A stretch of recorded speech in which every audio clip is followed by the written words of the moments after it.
Ang kwento ay nagsisimula sa kaharian ng Versailles na isang bansa kung saan karamihan ng mga tao ay mga manggagamot. Sa bansang ito, ang mga manggagamot ay nakahati sa tatlong ranggo. Ikatlong rate kung sila ay nakakapagpagaling lamang ng minor na mga sugat. Ikalawang rate kung sila ay nakakapagpagaling na lubusan sa apektadong tao. At unang rate kung sapat ang kanilang kapangyarihan upang mapabuti ang mundo. Mahalaga ang mga manggagamot sa ekonomiya ng bansang ito kaya ang pangunahing akademya ay may tanging trabaho lamang na magturo ng sopistikadong mahika ng pagpapagaling, tumulong sa mga estudyante na makakuha ng kanilang mga lisensya upang masisimulan nila ang kanilang paglalakbay bilang opisyal ng mga manggagamot.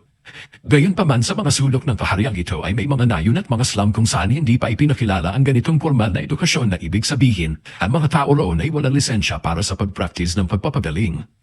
Sa isa sa mga nayon ito nakatira ang ating bida na si Zenos at ang kanyang kapatid na elf na si Lily na parehong nakikipaglaban para mabuhay sa kanilang hindi magiliw na buhay habang naninirahan sa isang sira-sirang bahay. Si Zenos ay isa ring manggagamot at bagamat wala siyang lisensya para sa practice ng pagpapagaling. Hindi ito naging hadlang upang hindi niya matulungan ang mga tao sa kanyang bayan na hindi kayang magbayan sa opisyal na mga manggagamot. Nagsisimula ang kanyang araw sa pamamagitan ng pagpapagaling ng isang tao sa kanilang bahay. At pagkatapos ay lumalabas siya para sa isang bahay bisita at iniwan si Lily na mag-isa sa sira-sirang barong-barong kung saan sabik siyang naghahanda sa pagluluto ng hapunan para sa kanyang kapatid. Ilang segundo lamang matapos umalis si Zenos at isang espiritu na nagngangalang Carmela ang biglaang dumalaw kay Lily. Nais matikman ang kanyang luto at ipinahayag din na siya ay kanilang kasama sa bahay at nais lamang batiin siya na magandang umaga bago bumalik sa kanyang kwarto. Sa sandaling umalis si Carmela, isa pang batang babae na nagngangalang Zophia ang pumasok. Tinatawag si Zenos at kasunod ni Linga na nais din nagamutin siya ni Zenos base sa kanilang pag-uugali. Mukhang parehong may pantingin sina Linga at Carmela kay Zenos at huwag nating kalimutan ang nakababatang kapatid na si Lily na nagsumpa na balang araw ay magiging asawa niya. Gayunpaman habang nakaupo sina Linga at Carmela ay biglang sumubod sa pinto ang isa pang babae na nagngangalang Lou. Inaangkin na dumating din siya para sa ilang pang-araw-araw na aliwan. Hindi pa man nagsisimula ang kwento ay mayroon ng harem si Kuya at habang sabik na nakaupo ang mga babae, patuloy na mahinahon na nagluluto si Lily para kay Zenos at tinanong ang mga babae kung balak pa nila makikisalo sa hapunan mamaya. Nang sumagot sila ng oo ay natuwa si Lily at sinabing inaasahan niya magbahagi ng pagkain sa grupo. Naalala ni Lily na kailangan niyang isampay ang labada at lumabas siya at sinabihan ng mga babae na bantayan ang palayok. Subalit sa halip na magbantay ay kumain ang mga babae ng lahat ng nasa loob nito. Samantala si Lily ay lumabas para magpahinga habang nagsasampay ng mga damit at nakatulog habang iniisip si Zenos. Sa loob ay pinag-uusapan ng tatlong babae kung sino ang dapat sisihin sa pagkain ng hapunan ni Zenos at nagplano silang magluto ng kaparehong pagkain bago siya bumalik. Gayunpaman ay nagising si Lily at may banta sa tono at hiniling niya ipaliwanag nila kung bakit magulo ang kusina. Nagtangka ang tatlong babae na magpalusot at sinasabing masyadong komplikado ito para ipaliwanag, ngunit naaninag ni Lily ang kanilang mga kasinungalingan. Binigyan niya sila ng isang huling pagkakataon na sabihin ang katotohanan o harapin ang mga kahihinatnan. Si Zophia ang hunang bumigay sa ilalim ng presyon at hinamin na kinain niya ang nilaga dahil mabango ito. Hinangkin naman ni Linga na kumilos mag-isa ang kanyang mga kamay at bibig.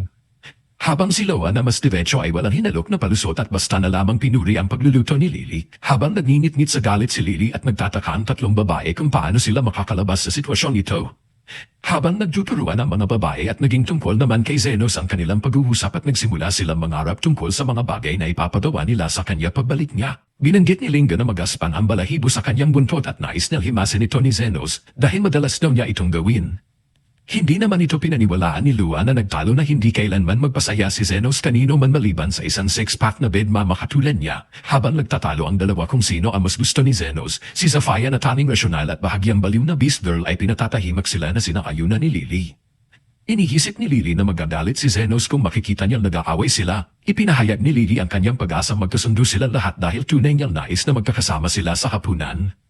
Naintindihan ng tatlong beast girls ang damdamin ni Lily at doon ay humingi sila ng paumanhin sa kanya at nangakong tutulong sa paghahanda ng hapunan. Ngunit wala nang sangkap si Lily para magluto ng isa pang batch at sa puntong iyon, bumababa si Carmela at nang malaman na kinain ng tatlong baliw ang lahat ay nagbanta siyang kukunin ang kanilang mga kaluluwa bilang parusa. Napagpasyahan ni Lily na patawarin sila sa kondisyon na dalhin nila sa kanya ang mga sangkap. Masayang pumayag ang mga babae at nagmamadaling umalis upang takasan ang galit ng taong nadadalit. Pagkaalis nila ay umupo si Carmela kasama si Lily at pinayuhan siyang huwag maging masyadong madali sa mga ito dahil magdudulot lang sila ng gulo. Subalit iginihit pa rin ni Lily na makisama sa lahat at kasama na si Carmela na umaasa siyang maghahanda siya ng hapunan bago bumalik si Zenos. Samantala pauwi na si Zenos nang mapansin niya ang isang beast girl na nakakapit sa kanyang tiyan dahil sa sakit. Hinayla siya ng isang mataas na noble sa buhok at sinermonan dahil sa pagtakas mula sa kanyang bahay na inihayag na siya ay kanyang alipin. Dinala niya ito pabalik sa sementeryo at ipinahayag ang kanyang pagkakasuklam sa isang demyuman katulad niya. Sinabing ang isang marumi katulad niya ay nararapat lamang ilibing sa isang hamak na libingan. Sinaptan niya ito laban sa isang libingan nang bigla may madilim na aura na umangat mula rito at pumasok sa kanya nang hindi niya namamalayan na patuloy siya sa pagsipa dito. Habang kumikilos ng walang kontrol ay umatake si Teal sa Noble gamit ang kanyang mga kuko, ganap na walang kapangyarihan laban sa kanya at wala nang nagawa ang lalaki kundi tumakas sa kabaligtarang direksyon matapos siya na masugatan. Sa pagtakas ay nakatagpo niya si Zenos sa daan.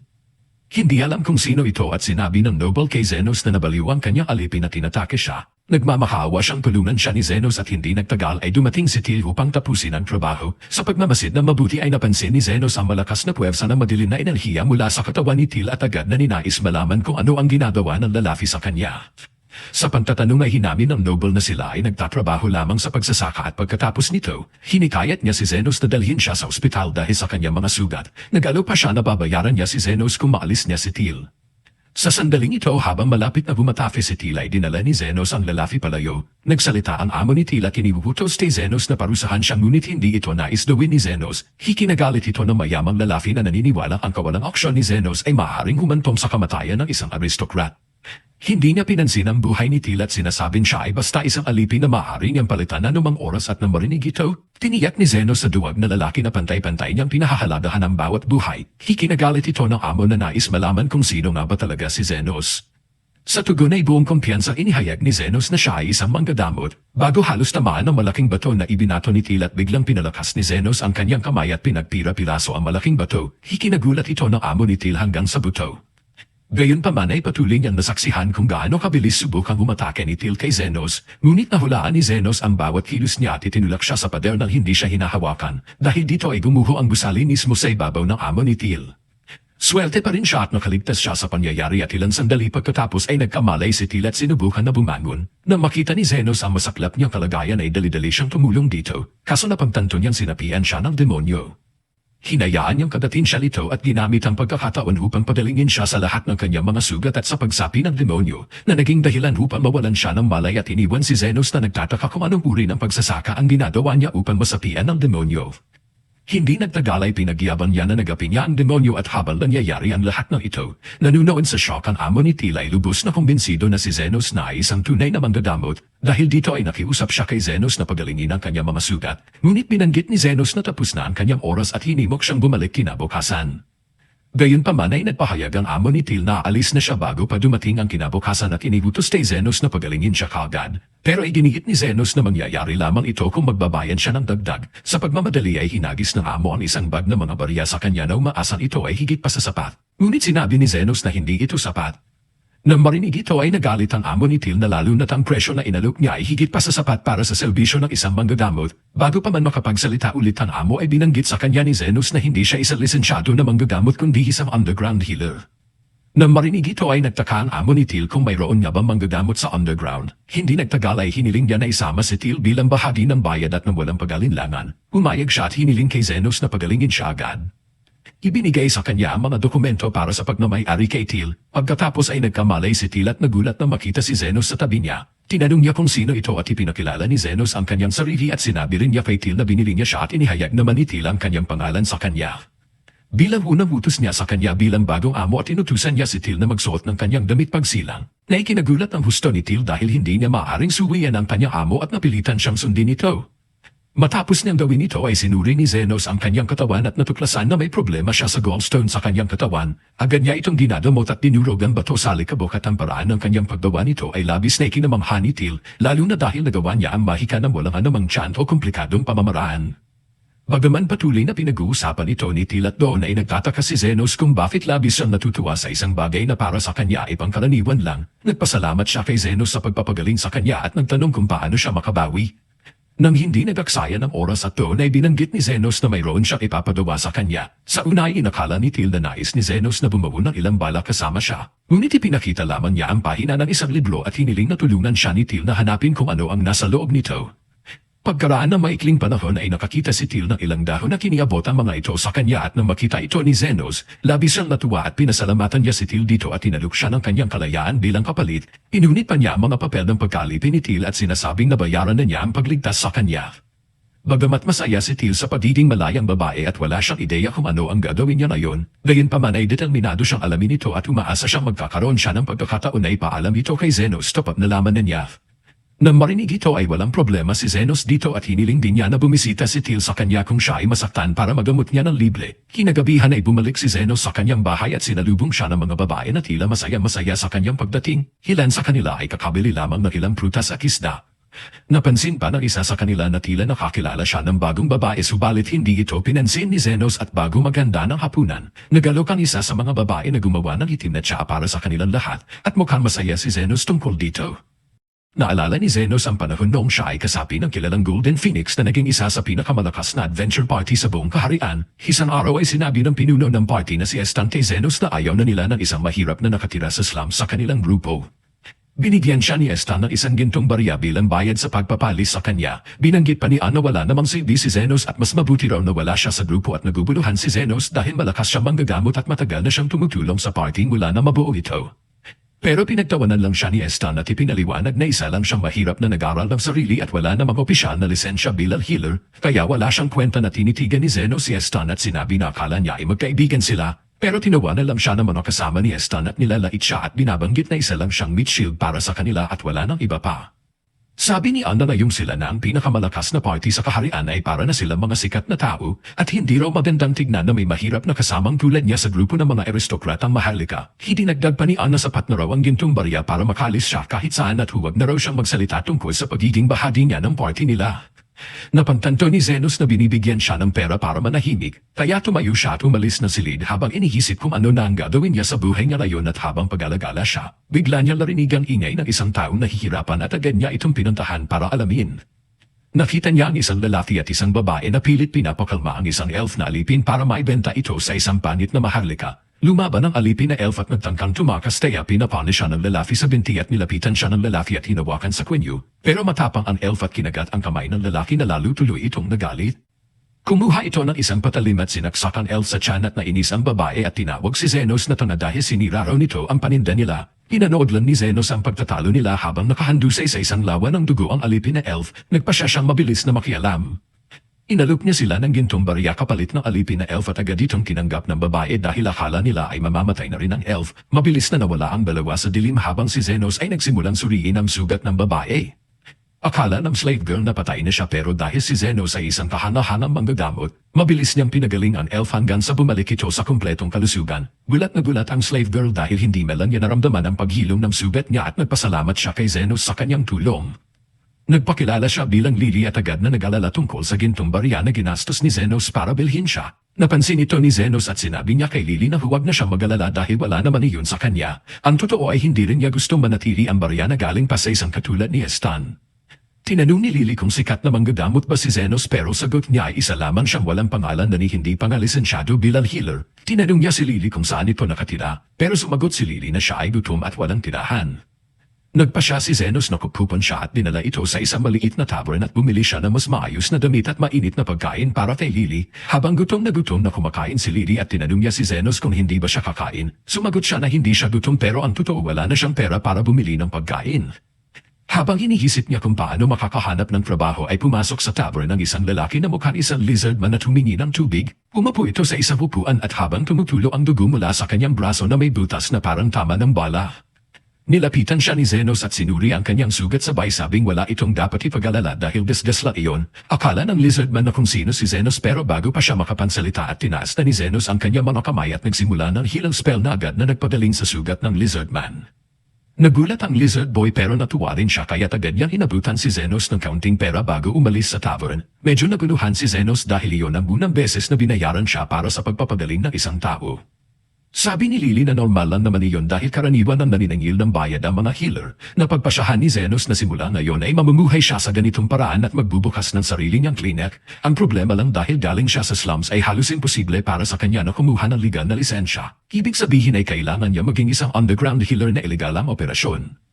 Mukhang masaya naman si Lily sa desisyon niya at nangakong tutulungan siya habang buhay. Ayaw sanang idamay ni Zenos ang isang batang katulad ni Lily sa ilegal na gawain pero dahil ayaw din niya iwanan ito, humayag siyang isama muna siya.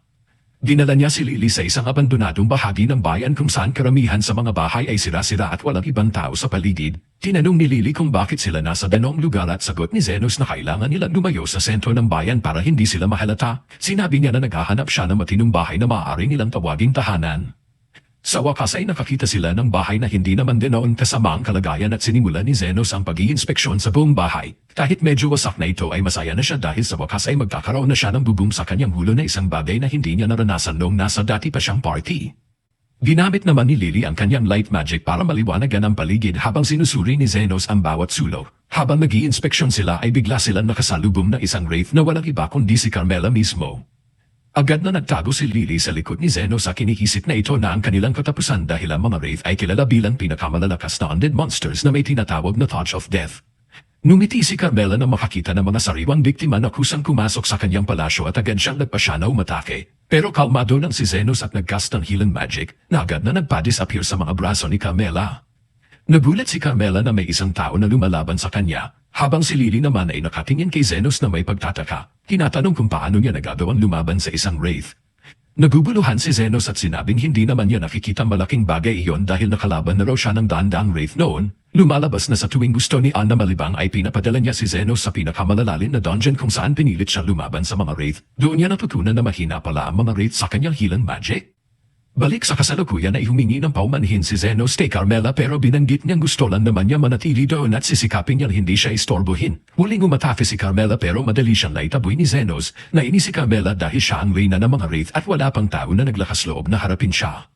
Itinaas niya ang kanyang mga kamay at tumawag siya ng maliit na hukbo ng mga wraith para labanan si Zenos. Pero masyadong malakas si Zenos para sa kanila at nagcast siya ng high heal na agad nagpuksa sa lahat ng mga mababang level na wraith kaya't naiwan si Carmela na nag-iisa. Muling humingi ng paumanhin si Zenos sa kanyang pagpasok at nagtanong kung maaari siya makahingi ng kahit isang silid para magbukas ng kanyang cleanup. Napantanto ni Carmela na kakaiba si Zenos kaya pumayag siyang ibahagi ang espasyo. Pero iginiit niya ang ikalawang palapag ay kanyang pribadong lugar at bago siya biglang naglaho. Lumipas ang ilang araw at unti-unti na naging mukhang isang klinik ang kanilang silid habang inaayos nila ang mga huling detalye. Tinanong ni Lily kung kailangan ba nilang mag-anunsyo pero sinabi ni Zenos na hindi na kailangan. Saktong pagbukas ng pinto at pumasok ulit ang lizard man na nagpakilala siya bilang Zon at sinabi kay Zenos na kasama niya layo ng kanyang kapatid. Tiningnan ng kapatid si Zenos at tinanong kung kaya ba nitong gamutin ang sugat sa kanyang braso. Napansin ni Zenos na tila natamaan ang braso ng babae ng isang magic poison bullet at lubusan ng na-infect ito. Sinabi niya na kailangan ng putulin ang braso dahil patay na ito at tinanong ng babae kung magkano ang bayad at binanggit ni Zenos ang halagang $100,000. Nagulat si Zon at nagalit dahil sobra raw iyon kumpara sa normal na presyo para sa simpleng pagputol ng braso. Pero pinakalma siya ng babae at ipinaliwanag na matalino si Zenos at alam siguro nito na siya si Zafaya, ang pinuno ng Lizard Clan. Ang totoo ay hindi alam ni Zenos kung sino siya pero narinig na niya ang pangalan noon. Alam niya na isa si Zafaya sa mga pangunahing pinuno sa slums na kilala sa pagnanakaw mula sa mayayaman at pagtulong sa mahihirap. Tinanong ni Zafaya kung paano niya naipaliwanag ang ganoon kataas na presyo. Sumagot si Zenos ng tuyo na ang pag-regenerate ng bagong braso at nakangailangan ng malaking enerhiya. Nanlaki ang mga mata ni Zafaya at nagtanong kung anong ibig sabihin nito sa regenerate. Naguguluhan si Zenos sa ipinaliwanag na puputulan niya ang braso niya at bibigyan siya ng bago. Nagulat si Zafaya pero sinabi niya na kung kaya talaga ni Zenos na gawin iyon na babayaran niya ito ng hinihinging halaga. Agad na pinapahigi siya ni Zenos sa mesa at dinamit ang isang ethereal scalpel para putulin ang patay na braso at pagkatapos ay ni-regenerate niya ito ng isang bago. Nagulat si Zenos na malaman niya na karaniwan palang hindi ginagawa ng mga healer ang ganitong klase ng pagpapagaling. Samantala ay taos-puso na nagpasalamat si Zafaya sa kanya sa tulong na ibinigay niya at sinabi ni Zafaya na malamang magpapadala pa siya ng mas maraming tao kay Zenos para magpadamot. Lumipas ang ilang araw at isang gabi matapos damutin ang mga pasyente, naupo si Zenos para uminom ng tsaa kasama sina Carmela at Lily. Tinanong ni Lily na bakit laging sugatan ang mga lizard people kapag pumupunta sila dito para magpadamot. Ipinaliwanag ni Zenos na may 3 grupo sa underground slums na laging naglalaban-laban ang mga lizard people, ang mga orc at ang mga furry. Bigla niyang naramdaman na may paparating at bumukas ang pinto. Pumasok ang isang grupo ng furries kasama ang isang demi-human na babae na nagpakilala bilang Linga, ang pinuno ng mga furries. Alam ni Zenos na si Linga ang humahawak sa lahat ng operasyon sa sugan sa lugar at kilala bilang isang tirano. Sinabihan niya si Linga na sarado na sila para sa araw na iyon, pero kung emergency ay maaari niya silang tingnan. Tumawa si Linga at binanggit na kahit ilang ulit nilang talunin ang mga lizard people at bumabalik pa rin ang mga ito na parang bagong-bago dahil sa pagdadamot ni Zenos. Pagkatapos noon ay kumuha siya ng malaking palakol at lumapit kay Zenos, sinasabing papatayin niya ito para hindi na ito makakatulong sa mga lizard people. Sumugod siya pero nabasag ang kanyang palakol ng tamaan ng shield na nakapaligid kay Zenos. Nagumpisa ring umatake ang ibang furries pero wala itong epekto sa kanya dahil hindi nila siya matamaan at sinimulan nilang sirain ang buong klinik at sinubukan ni Zenos na pigilan sila pero hindi sila nakinig. Biglang yumitaw si Carmela na galit dahil sinira nila ang kanyang tahanan at nang makita ng mga furries ang isang galit na wraith, halos mapaihi sila sa takot pero bago pa man sila mapatay ni Carmela ay pinigilan siya ni Zenos at sinasabing ang klinik na ito ay para magligtas ng buhay, hindi para kumitil. Nagpa siya si Carmela na hayaan na lang siya at bumalik na sa itaas, samantala ay agad na napaluhod si Linga sa sahig at humingi ng tawad dahil alam niya ang isang tao na kayang labanan ng isang wraith ay kayang burahin silang lahat ng mga furries sa isang iglap. Sinabi ni Zenos na huwag na sila mag-alala tungkol doon at napagtanto niya na malamang ay magkakaroon na naman siya ng panibagong grupo ng mga pasyente para sa kanyang klinik. Matagal-tagal na ring lumago ang klinik niya dahil tuloy-tuloy ang pagdating ng mga pasyente mula sa grupo ng mga lizard at mga mabuhok na nilalang. Bukod pa sa kanila ay dumating na rin ang isa sa mga orc at sinabi kay Zenos na may sakit ang kanilang pinuno na si dakilang Lady Low at gusto niya ipasuri ito kay Zenos. Sinabi ni Zenos na dalhin na lang si Lady Low sa klinik pero tumanggi ang orc dahil hindi raw makakadalaw si Lady Low sa ngayon. Laging may mga lizard at mabuhok na nilalang sa paligid at nagdadala ng mga regalo at nagtayo ng mga istruktura. Hindi raw kayang isusugal ni Lady Low ang pagpunta sa lugar na napapalibutan ng maraming kaaway. Napabuntong hininga na lang si Zenos at nagpa siya na sumama na lang sa orc papunta sa kanilang lungga. Naglakad siya sa loob ng madilim na kuweba hanggang sa makarating siya sa isang malawak na bakana kung saan nakita niya ang isang magandang babaeng muskulado na nakaupo sa trono at napalibutan ng mga orc. Nagpakilala siya pero sinabi ni Lo na kilala na niya ito dahil hindi raw mapigilan ng mga lizard at mabuhok na nilalang ang kakasabi tungkol sa pagiging sigma ng bagong underground healer. Nairita si Zenos dito dahil ayaw niya maging sentro ng atensyon ng klinik niya baka raw magkaroon pa siya ng problema sa mga autoridad dahil wala naman siyang lisensya. Tinanong niya kung ano ang problema ni Lady Lo pero sa halip na sagutin siya at hinamon siya nitong tukuyin ang problema niya mismo. Kalma lang na lumapit si Zenos at sinuri ang buong katawan nito para sa anumang panlabas na pinsala pero wala siyang nakita. Pagkatapos nito ay nagpasya siyang tingnan kung may panloob na problema at agad niyang napantanto na may bukol sa loob ng tiyan nito at hindi ito sanggol. Pero habang tinitingnan niya ito ay tinanong niya kung ano yun at sinabi naman ni Lady Lo na isa iyong sumabog na bato na aksidente niyang nalunok. Tinanong siya ni Zenos kung may nagtangkang lasunin siya pero sagot ni Lo na hindi naman daw ganun. Aksidente lang daw talaga habang kumakain siya ng rice balls at tumalikod si Zenos at sinabi na hintayin na lang dahil lalabas din yun kalaunan. Pero pinigilan siya ni Lo at sinabi na medyo ninata raw niyang bato kaya ngayon ay sobrang delikado na ito na kapag gumalaw man lang siya kahit kaunti, pwede na itong sumabog. Agad na pinalibutan siya ng mga orc at sinabing mamamatay na lang sila kasama niya pero hindi siya iiwan. Hindi naman naapektuhan si Zenos sa drama nila at gusto na lang umalis pero sinabi ni Lo na may nakatago siyang malaking tayamanan sa isa sa mga baul at gusto niyang ibigay ito kay Zenos. Medyo naguguluhan si Zenos at akala niya ay nagbiro lang ito pero biglang inihagis ni Lo sa kanya ang gintong susi at sinabing pwede niyang buksan ang kayamanan gamit ito. Tinanong siya ni Zenos kung bakit niya ginagawa ito at ipinaliwanag ni Lo na narinig daw niya na si Zenos ay laging patas maningil at kapag bata ang pasyente hindi siya kumukuha kahit piso.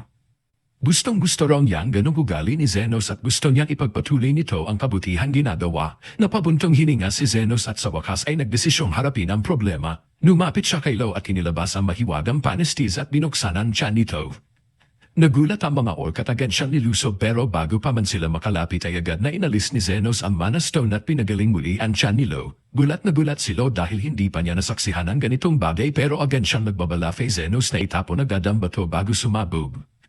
Ngunit hindi man lang kumurap si Zenos at hinawakan niya ang bato sa pagitan ng kanyang mga kamao at sumabog ito ng malakas. Pagkatapos ng pansabog at pagkahupa ng alikabok at nanlaki ang mata ni Lo sa sobrang pagkabigla na makitang wala malang galos si Zenos, pinagpaglan niya ang alikabok sa sarili at ibinalik ang susi kay Lo bago tumalikod para umalis.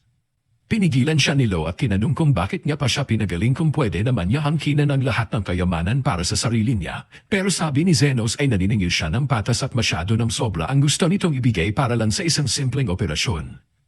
Pagkatapos ng araw na yun ay nagsimula ng regular na bumisita sa kanya ang mga pinuno ng tatlong grupo kahit wala naman silang dahilan. Inisip na lang ni Zenos na siguro wala lang silang magawa sa buhay pero may hinala si Lily na gusto siya ng mga ito. Kumpirmado naman ito ni Carmela na nagsabing lahat ng pinuno ng tatlong grupo ay baliw na baliw kay Zenos at malapit na silang maggera para sa kanya. Hindi na lang pinansin ni Zenos ang usapan at binanggit na isa lang siyang ordinaryong manggagamot at wala nang iba, pero tama pala si Carmela dahil isang araw at nagpunta isa-isa ang tatlong pinuno sa klinik ni Zenos, may dalang regalo at pagkain at sinabi nilang maglalaban sila kinabukasan. Kinabukasan ay nagtipon ng lahat ng grupo sa isang malaking lugar habang nagkukwentuhan ang mga tauhan ng bawat panig, naghahanda para sa laban na magpapasya kung sino ang tunay na hari ng ilalim ng mundo. At bago pa man magsimula ang laban, dumating si Zenos at Lily sa arena, pero imbes na pigilan ang laban at to na iginiit ni Zenos na ilabas na nila lahat ng galit nila at tapusin na ang lahat ng ito. Pagkasabi nito ay agad na umatake si Zaphia gamit ang kanyang mga patalim at tinarget si Linga. Pero mabilis ang mabalahibo at nakaiwas agad at sumali naman ang orc sa gulo at tumalon kay Zaphia. Kaso naiwasan din ito kaya umatras siya. Doon na tuluyang nagkagulo at lahat ng grupo ay nagsimula na maglabasan ng sandata at magbugbugan sa isang matinding labanan, habang ang mga pinuno naman ay nagpalitan ng mga mapanganib na atake na talagang may layuning pumatay. Halatang nababahala si Lily sa nangyayari, pero habang tumatagal ay napansin nilang may kakaiba. Buong araw na silang naglalaban pero wala ni isa sa kanila ang namatay o sumuko at lahat ng sugat nila ay kusang gumagaling. Sa huli ay napagtanto ng mga pinuno na si Zenos pala ang patuloy na nagpapadaling sa kanilang lahat. Sabi ni Zenos ay wala siyang pakialam gaano pa katagal ang laban nila basta't pasyente niya sila at dumukin pa rin niya. Doon na nagsimulang tumawa ang mga pinuno at na-realize nila kung gaano kabaliw ang sitwasyon. Sa huli ay nagdesisyon silang magkaisa at itigil ang gulo at pamunuan na magkakasama ang ilalim ng mundo sa kapayapaan. Mukhang masaya talaga si Lily sa naging resulta, at habang si Zenos naman ay nagsabing singilin niya ng mahalang tatlong grupo dahil sobrang hirap raw ang gamutin ang ganoon karami na tao ng sabay-sabay. Ilang araw ang lumipas at bumalik sina Zaphia at ang kapatid niya sa klinik ni Zenos para magpadamot ulit, at nandoon din sina Linga at Lon at Chill lang habang nagpapahinga. Tinanong ni Zenos si Zaphia kung paano na naman siya nasugatan. Isa raw siyang magnanakaw na ang mga pinipiling target ay mga mayayamang mahalika, at pagkatapos niyang nakawan ng mga ito ay binabahagi niya ang kayamanan sa mga mahihirap na tao sa slum area. Kahapon daw habang ginagawa niya ito ay nasangkot siya sa gulo laban sa mga Royal Guard at doon siya nasugatan. Sabi naman ng kapatid niya ay iba raw ang nangyari sa kanya, na may baliw daw na babae na ang pangalan ay Iron Bruce ang sumalakay sa kanya habang nasa labas siya, at walang tigil na pinaputukan siya na parang totoong sundalong Amerikano. Ngumiti si Carmela at sinabi kay Zenos na pakiramdam niya ay malapit nang bumisita sa kanya si Iron Bruce dahil napagisanan niya ang tatlong naglaban na grupo sa kauna-unahang pagkakataon sa loob ng maraming taon. Baka tingnan ito ng mga maharlika bilang isang banta. Sabi ni Zenos ay ayaw niya makikisali sa kahit anong ganyang gulo at umupo na lang para kumain ng handang pagkain ni Lily para sa kanilang lahat. Pero tulad ng sinabi ni Carmela na tamang nga siya sa huli, at ang babaeng kilala bilang Iron Rose ay nakapasok na sa slums at nagulat sa nakita niyang kapayapaan. Ang mga mabuhok na nilalang ay naglalaro ng baraha kasama ang mga taong butiki, at habang ang mga orc at furries ay nagtatawanan at nagkukulitan, napansin niya ang isang lizard man na tahimik lang daw nihinom ng beer, kaya nilapitan niya ito at sinabing matagal na raw mula nang huli siya makabisita sa slums at mukhang malaki na ang pinagbago ng lugar. Tumingin sa kanya ang lizard man at binanggit na yung magkakakilala na silang lahat. Napantanto nilang pare-pareho lang sila kaya wala nang dahilan para maglaban, at tinanong siya ng babae kung sino ang tagapamagitan na nagpahinto sa digmaan. Pero sabi ng lizard man ay ayaw ng tagapamagitan na pinag-uusapan siya kaya hindi niya sasabihin ang pangalan. Sa puntong ito ay galit na hinablat ng babae ang kwelyo ng lalaki at tingutok ang baril sa tiyan nito at tinatakot siyang barilin. Pero kahit na noon ay tumanggi pa rin ang lizard man ay bulgar si Zenos at nagsimulang sumigaw ng tulong. Buti na lang ay dumaan doon sina Zaphia at ang kapatid niya kaya napilitan ng babae na tumakbo palayo. Habang tumakas ay napansin niya mukhang gumaling na mga sugat sa kamay ni Zaphia. Nagpatuloy siya sa paglalakad sa lungsod hanggang sa kalaunan ay napadpad siya sa klinik ni Zenos, at sa bandang gabi, pumasok siya sa silid at nagtanong kung paano makakarating sa lungsod. Pero sa mismong sandaling tinangka siyang kalungan ni Zenos, bigla siyang naglabas ng baril at pinaputok ng smoke grenade papunta kay Zenos habang lalaki ang mata ni Lily sa takot. Iniisip kung ano na ang mangyayari ngayon. Hindi makapaniwala si Lily na basta nalang binaril ni Krishna si Zenos sa ulo. Pero ayon kay Krishna, may dahilan siya. Bukod sa main mission niya, inutusan din siyang imbestigahan ang serye ng mga kidnapan sa lugar. Dahil tao si Zenos at elf naman si Lily, agad niyang inisip na baka si Zenos ang dumukot sa kanya, kaya walang tanong-tanong, pinaputukan niya agad. Ang daming buta sa logic ni Krishna, kaya ipinaliwanag ni Lily na parang tatay na niya si Zenos at piniling sumama sa kanya. Napaisip si Krishna, oo nga naman, parang ang saya ni Lely para sa isang kidnap victim. Buti na lang daw, noon lethal ang bala niya, kaya siguro napuruhan lang at nawala ng malay si Zenos.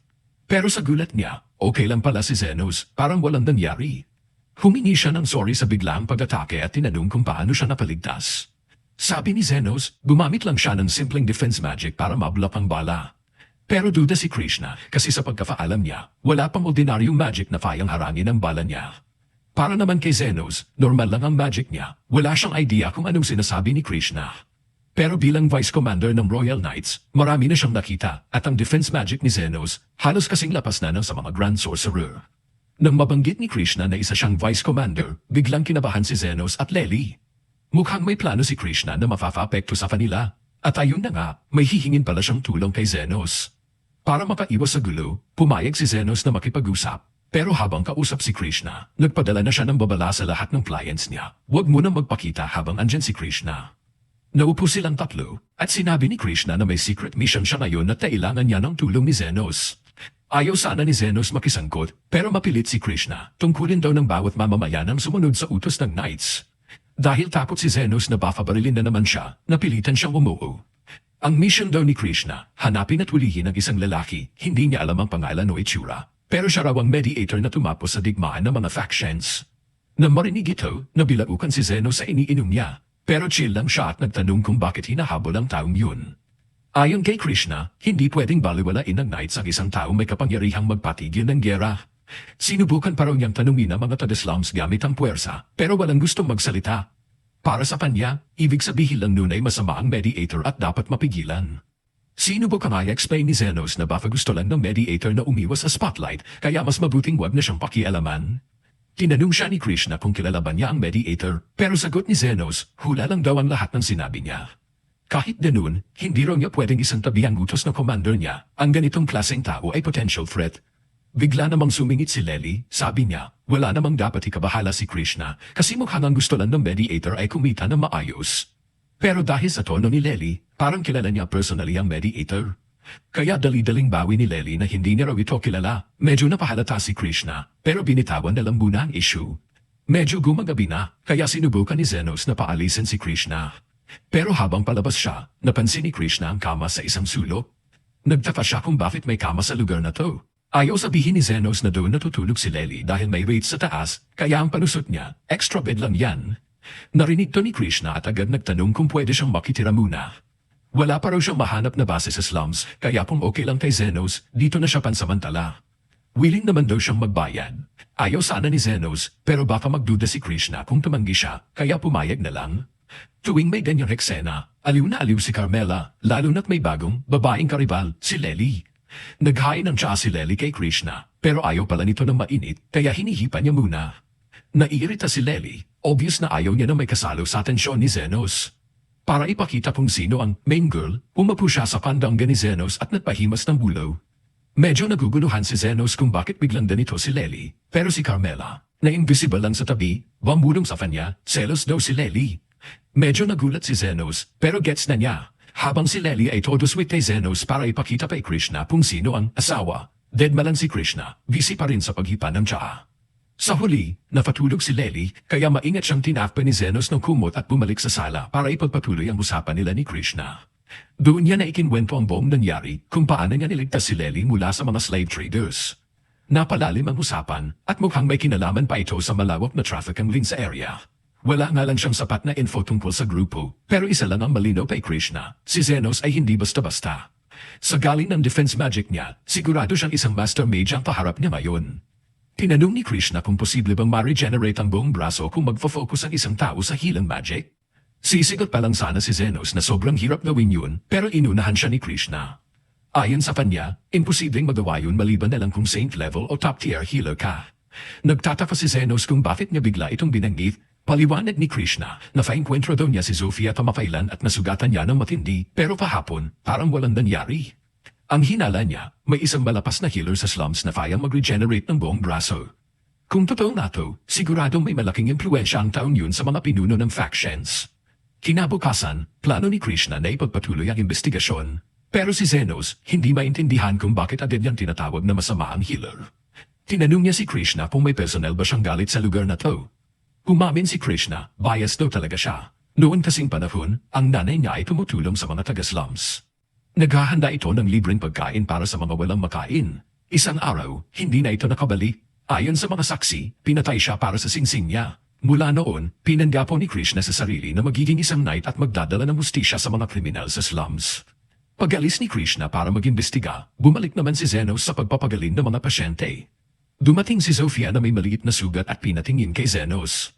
Habang ginagamot siya, binalaan siya ni Zenos na mag-ingat dahil hindi nila alam kung kailan biglang lilito si Krishna.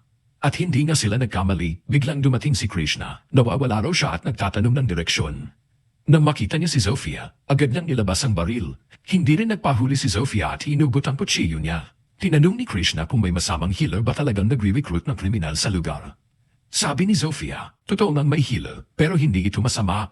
Oo, magnanakaw siya, pero alam niyang mas malala ang ginagawa ng mga nasa taas. Sa katunayan, napakuha siya ng impormasyon na ang utak sa likod ng human trafficking ay isang aristocrat. Ayaw maniwala ni Krishna kasi napatutok ang operasyon sa slums, pero paliwanag ni Zofia, palinlang lang daw yun para di mabisto ang totoo. Nag-aalangan si Krishna pero tinanong pa rin kung sino. Sagot ni Zofia, si Kalinder. Shocked si Krishna kasi kilala niya ito bilang philanthropist na tumutulong sa mga ulila. Pero sabi ni Zofia, hindi na inaasahang paniwalaan siya kasi para kay Krishna, lahat ng taga-slums ay masama. Pero si Mediator, iba, pantay ang traitor sa lahat, kahit sino ka pa. Uminit ang ulo ni Krishna sa insulto ni Zofia. Pabunot na siya ng baril pero hinarang siya ni Zenos. Hindi raw niya pwedeng hayaan saktan ng pasyente niya. Dito na umamin si Zenos, siya ang Mediator na matagal nang hinahanap ni Krishna.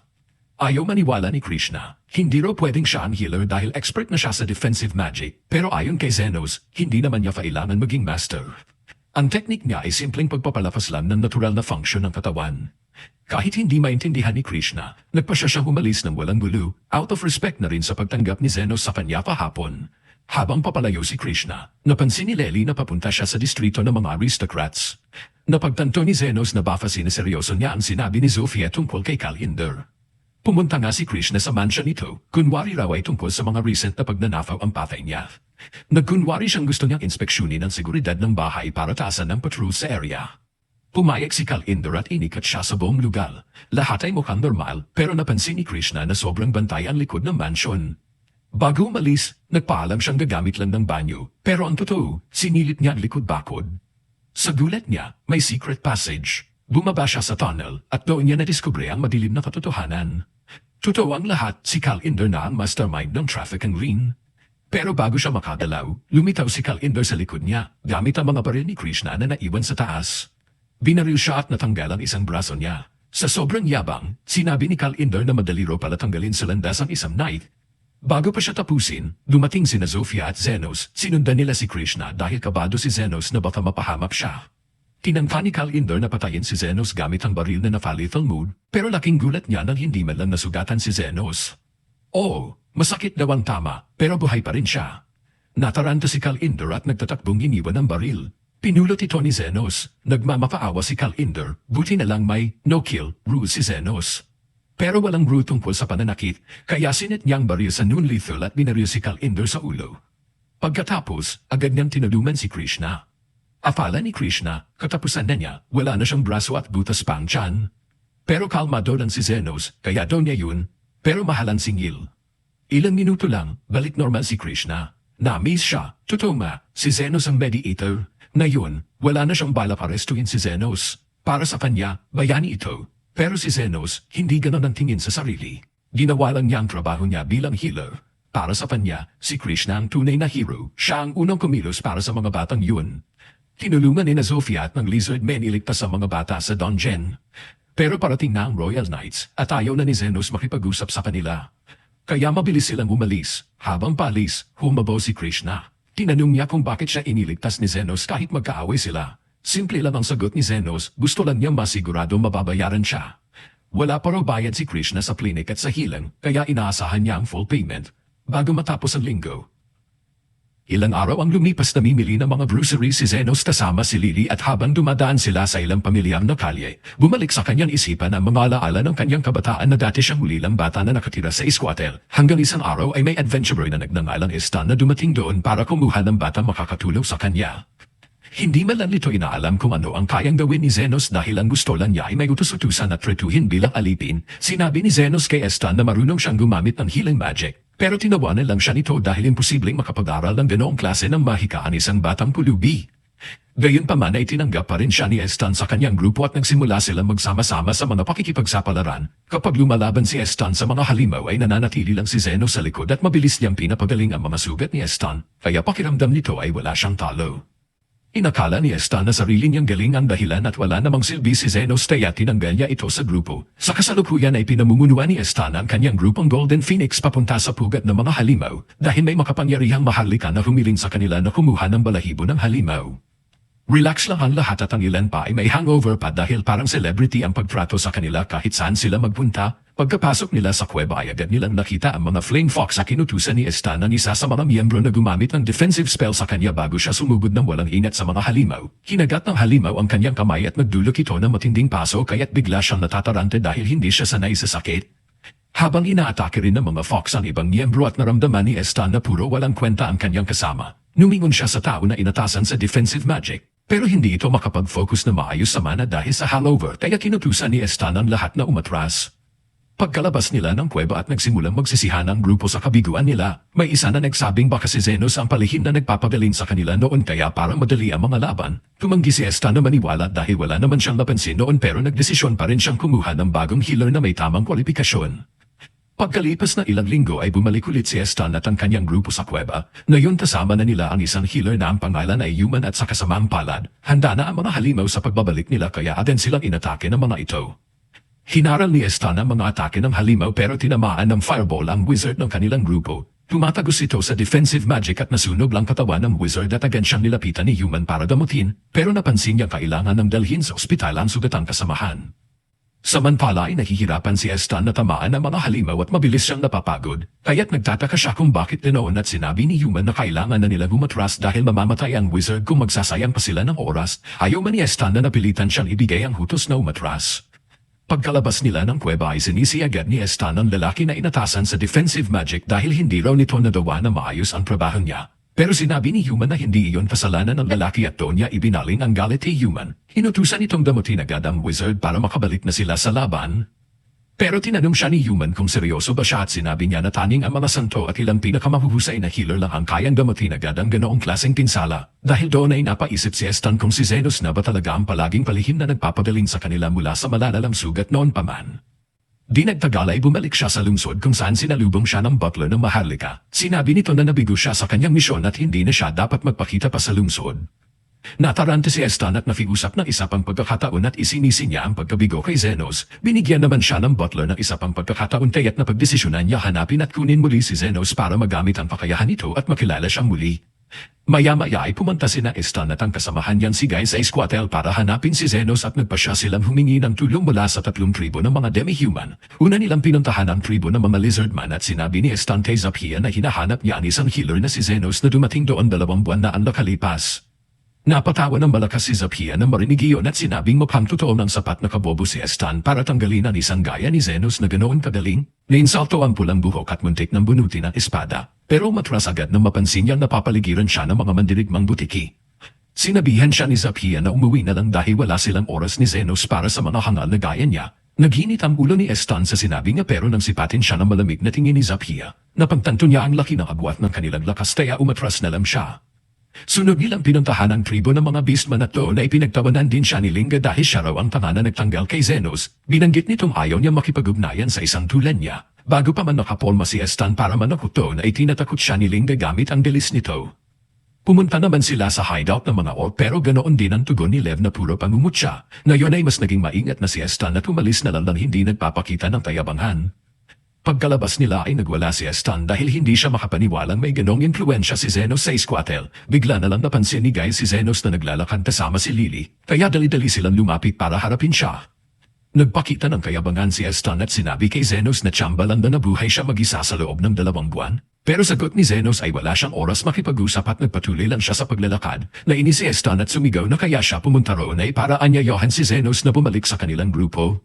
Pero malamig na tinanggihan ito ni Zenos at sinabing walang matinong tao ang tatanggap ng trabahong walang bayad at may napakasama na kondisyon. Ninsalto ang pulang buhok at sinabi kay Zenos na dapat ay magpasalamat ito dahil may pagkakataon siyang maging bahagi ng isang kilalang grupo. Napabuntong hininga si Zenos at iginiit na tutulungan niya ang grupo ni Estan kung palagang desperado na sila. Pero sa pagkakataong ito ay sisingilan na niya ng tama para sa pagpapagaling at pagbibigay ng defensive spells. Nabigla si Estan at sinabing wala namang ibang mapupuntahan si Zenos kaya hindi siya dapat naglalagay ng kondisyon. Bigla namang dumating ang ilang tao mula sa squatter at masayang nakipag-usap kay Zenos at napalibutan agad siya ng mga tao at napatitig si Estan. Litong-lito sa nangyayari at nang umalis na ang mga tao ay nagpasya si Zenos na umuwi na. Pero muling sumigaw si Estan at paalala sa kanya na siya raw ang tumulong kay Zenos noong ulila pa siya sa kalye. Sawang-sawa na si Zenos kaya sinabi niyang huli na ang lahat at habang naglalakad palayo, sinubukan na atakihin ni Estan si Zenos pero bago pa siya makalapit ay tinamaan siya ng bala at tumilapon sa gilid ng kalsada. Tinawag siyang tanga ni Kish dahil nagtangkang gumatake sa harap ng Vice Commander ng Royal Guards.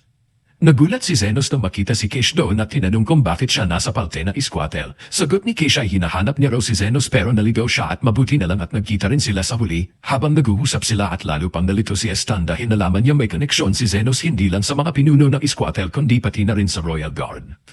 Nang bumangon si Estan ay ipinaliwanag ni Kish na inaaresto siya dahil sa tangkang pananakit. Agad niyang sinisisigay at tumakbo palayo at desididong turuan ng leksyon si Zenos dahil hindi siya pinansin. Ilang araw ang lumipas, nagtipon-tipon ang lahat sa bahay ni Zenos at pinag-usapan kung paano sila nilapitan ni Estan at ng kasama nito. Ibinunyag ng 3 pinuno kay Zenos na pinabantayan nila sa mga spy ang dalawa sakaling gumawa ito ng gulo, pero ikinagulat nila na bigla na lang silang nawala na parang bula.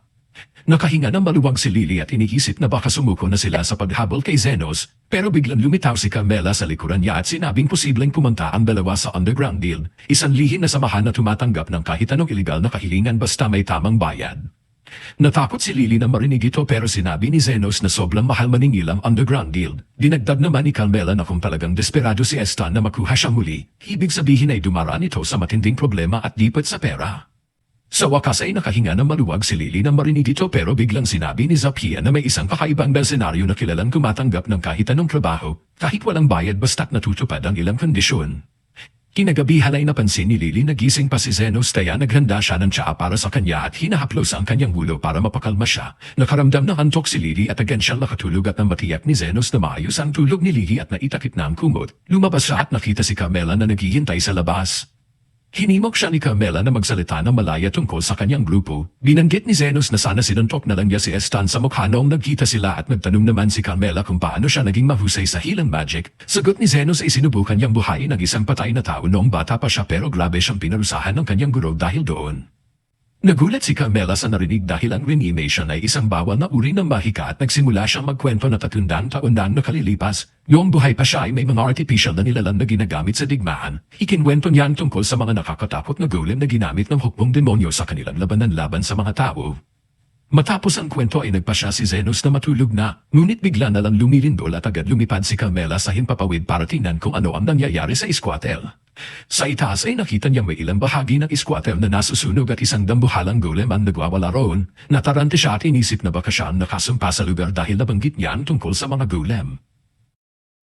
Winasak ng dambuhalang golem ang mga bahay at sinisira nito ang lahat ng madadaanan habang nagtatakbuhan ang mga tao para sa kanilang buhay. Dumating si Zenos para makita na malapitan ng golem at kasama rin niya si Carmela.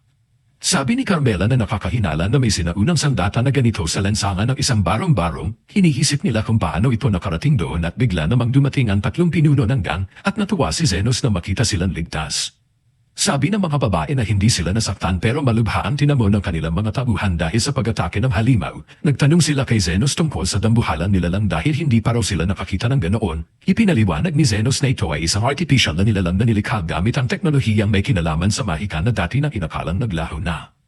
Sabi niya, isa sa mga orc niya ang nagsabi na nagmula ang golem sa pinakaloob na bahagi ng barong-barong kaya't naisip ni Zenos kung ang underground deal may kadadawan nito at napagdesisyonan niya hunahin muna ang paggamot sa mga nasugatan at hinutusan ang 3 babae na ipunan ang lahat ng sugatan sa isang lugar. Nangako siyang mananagot ang may kadadawan ng lahat ng ito, samantala ay may isang lalaki na siyang nagpadala ng golem ang nanunood mula sa malayo habang pinagmamasdan ang nagaganap. Siya ay isang assassin na tinatawag na Guy at siya ang nasa likod ng pag-atake. Tinanggap niya ang trabaho matapos siya lapitan ni Stan para makabawi at di rin siya naningil na malaking halaga dahil mas interesado siya sa motibo ni Stan kaysa sa pera nito. Nang malaman ni Guy na gusto lang ni Stan na ilabas ang galit niya kay Zenos at sa mga taong malapit dito, natawa lang siya pero tinanggap ang alok dahil sapat na iyon para mapawi ang kanyang baluktot na pag-iisip. Ipinakita pa niya kay Stan ang isang golem core na ginagawa niya at sinabing sapat na iyon para tuluyang talunin si Zenos. Ngayon habang pinapanood ni Guy ang golem na winawasak ang mga barong-barong, iniisip niya na sapat na ang pagiging masama nito pero hindi pa rin ito kasing bilis na inaasahan niya. Nagsimula siyang mag-isip kung ano ang mararamdaman ni Zenos kapag isa-isang namatay ang mga mahal niya sa buhay. Pero hindi papayag si Zenos na mangyari iyon habang kinokolekta ng 3 demi-human nagang ang lahat ng sudatan sa iisang lugar. Gumamit si Zenos ng isang makapangyarihang hilang spell na kayang abutin kahit malayo para agad na pagalingin silang lahat. Pagkatapos ay nagsimula siyang damutin ang mga may minor na sugat, pero halatang inis siya dahil hindi siya sigurado kung babayaran siya sa pag-aalaga ng dandang tao at bukod pa roon ay nasa bahay pa rin si Lily. Pinagmamasdan pa rin ni Guy ang lahat mula sa kanyang kinaroroonan at humanga siya sa galing ni Zenos sa pagpapagaling. Gayunpaman ay alam niyang hindi sapat ang pagpapagaling lang hanggat hindi nila nalulutas ang problema sa golem. Gusto niya makita kung paano ito haharapin ni Zenos. Pagkatapos ng lahat ay natapos na ni Zenos damutin ang mga sugatan at saka siya nakahinga ng kaunti. Tinitigan niya ang golem na patuloy pa rin na nanalasa sa mga barong-barong at napaisip siya kung uuwi rin ba ito kapag nagsawa na. Sabi ni Carmela sa kanya na imposible iyon dahil ang mga golem ay hindi humihinto hanggat hindi nila natatapos ang gutos na ibinigay sa kanila.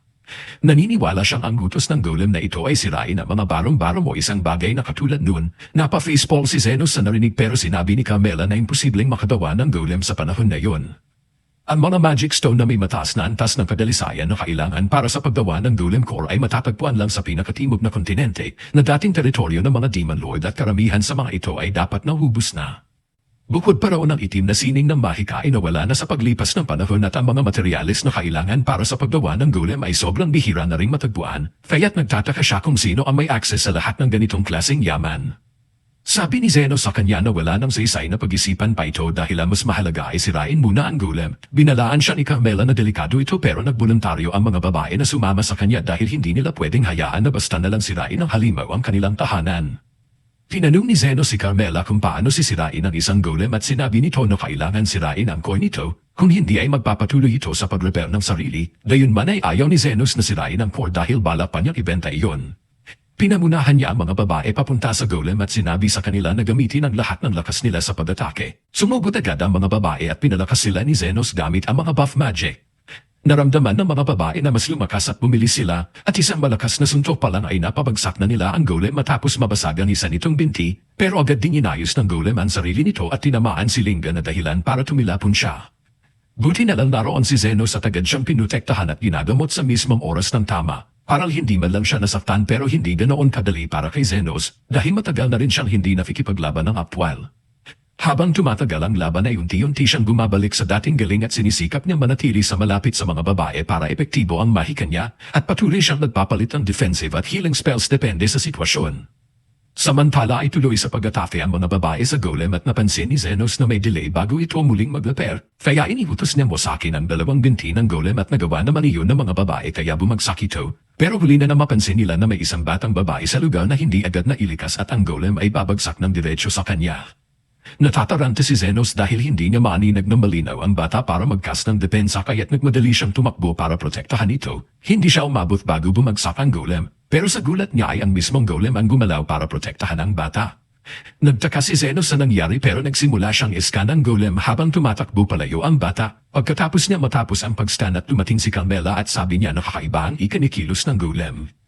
Iginiit naman ni Zenos na hindi ganap na artificial ang golem at sabi niya ay nasa kaliwang bahagi ng dibdib nito ang core at hindi lang ito basta-basta na magic stone. Mula sa malayo ay pinapanood ni Guy ang lahat ng ito at napangisi nang makita niya unti-unti na naiintindihan ni Zenos ang kanyang plano.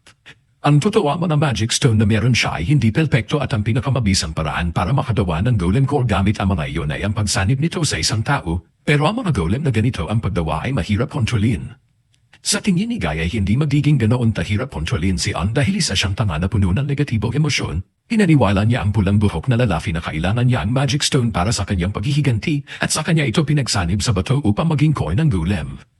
Ngayon ay gusto niyang makita kung magagawa ba ni Zenos na patayin ang isang dating kaibigan para mailigtas ang mga barong-barong. Pero si Zenos ay may ibang plano at gusto niyang tapusin ang laban nila ng personal. Sinabihan niya ang mga babae na umurong na dahil siya na lang ang makakaharap dito at sumunod naman sila. Umalis na rin si Carmela dahil malapit nang sumikat ang araw kaya't naiwan si Zenos na mag-isa kasama ang golem. Sigurado siya na si Estan ay nasa loob nito at sabi niya ay parang hindi ka panipaniwala na ang isang makasariling tao tulad ni Estan ay sumagip ng bata. Pero naalala niya na ang dahilan kung bakit na humaling si Estan sa pera ay dahil namatay ang kapatid nitong babae sa karamdaman at wala siyang sapat na pera noon para iligtas ito at tinanong niya kung pinapaalala ba ng batang babae ang kanyang kapatid at naisip ni Zenos na baka may natitira pang pagtatao si Estan pero huli na para sa kanya. Gumawa si Zenos ng isang espada gamit ang mana at saka sumugod sa golem at tinataga niya ito at sabay na putol na malinis ang dalawang braso ng halimaw habang umatungal ang golem at muling umatake si Zenos at buong lakas na sinaksak ang dibdib nito kaya't lumitaw si Estan na nakapulong sa loob. Binanggit ni Zenos kay Estan na ito na ang katapusan at walang pagkatubiling niyang tinataga ito. Nagulat si Gay sa nakita dahil hindi niya inakala magiging ganoon kabagsik si Zenos pero naintindihan din niya na baka gusto lang ni Zenos dumanti sa lahat ng masamang naranasan niya.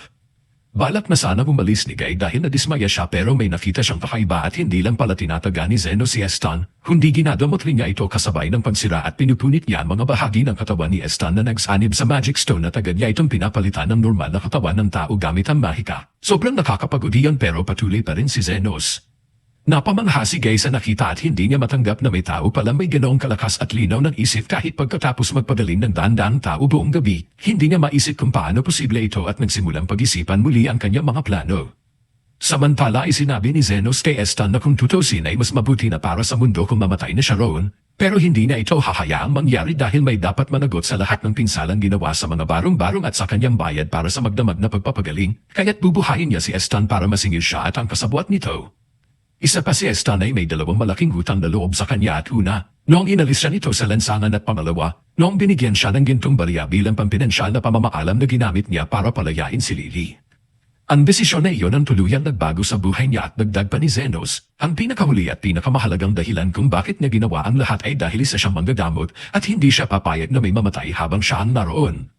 Kasabay nito ay buong lakas niyang tinataga ang Magic Stone sa puso ni Estan at nabasag ito at sa wakas, tuluyan ang napalaya si Estan mula sa kapangyarihan ng bato at habang nakaluhod, inamin niyang sobrang galing ni Zenos na parang gusto na lang niyang isuka ang inis. Naalala niyang tinalungan ito ang mga demi-human na babae kanina at ngayon na-realize niyang ganito rin pala ang ginagawa nito sa kanilang grupo noon, bumagsak siya sa lupa at nagmakaawa kay Zenos na patawarin siya, kahit alam niyang hindi siya karapat-dapat.